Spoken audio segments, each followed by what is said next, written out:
History is full of wars, famines, and natural disasters, but few events are as surreal or as terrifying as what happened in the city of Strasbourg in the summer of 1518. It began with one woman, but within weeks, it had transformed into a nightmare that would claim hundreds of lives. This was the dancing plague, a literal dance of death that defies modern logic and remains one of the most baffling psychological mysteries of the Western world.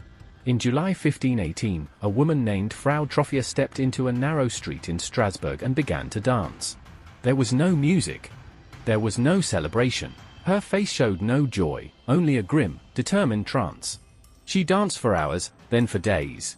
Even as her feet began to bleed and her body shook with exhaustion, she couldn't stop. By the end of the week, 34 others had joined her. Within a month, about 400 people were dancing through the streets. Men, women, and children were caught in a rhythmic obsession they could not break.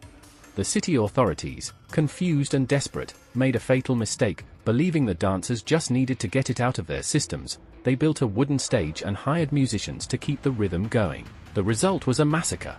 People began to drop dead from strokes, heart attacks, and pure exhaustion. At its height, the plague was reportedly killing 15 people every single day.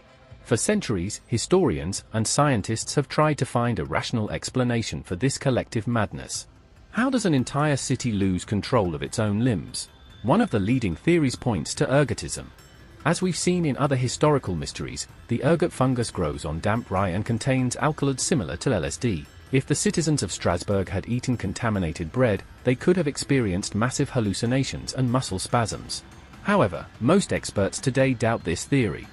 Ergotism usually causes gangrene or total collapse. It's unlikely that hundreds of people could have danced with such coordination for weeks while poisoned. The more likely culprit is mass psychogenic illness, also known as mass hysteria. In 1518, Strasbourg was a pressure cooker of stress. The city was reeling from years of famine, syphilis outbreaks, and extreme religious anxiety. The people believed in Saint Vitus, a saint who had the power to curse sinners with a compulsive dance. Under such immense psychological pressure, a single person's breakdown could have triggered a contagious mental collapse across the entire community. To the modern observer in the US or Europe, the dancing plague feels like a scene from a horror movie, but it highlights a profound truth about the human mind. Our biology and our culture are inseparable. The people of 1518 weren't just sick, they were reacting to a world that had become unbearable. Their bodies were acting out a trauma that words could not express. Eventually, the dancers were taken to a mountain shrine dedicated to St. Vitus, where they were given red shoes and led in religious ceremonies. Slowly, the madness subsided. The dancing stopped, leaving behind a city filled with corpses and a history book filled with questions. The dancing plague of 1518 reminds us that the human mind is capable of strange and terrifying things when pushed to its limit.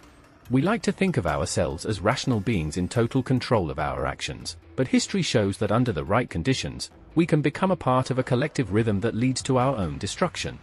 Today, the streets of Strasbourg are silent, but the story of the people who danced until their heart stopped remains a haunting reminder of the power of the mind and the fragility of the human spirit. If you're fascinated by the dark mysteries of the past and the strange ways the human mind works, make sure to hit that subscribe button.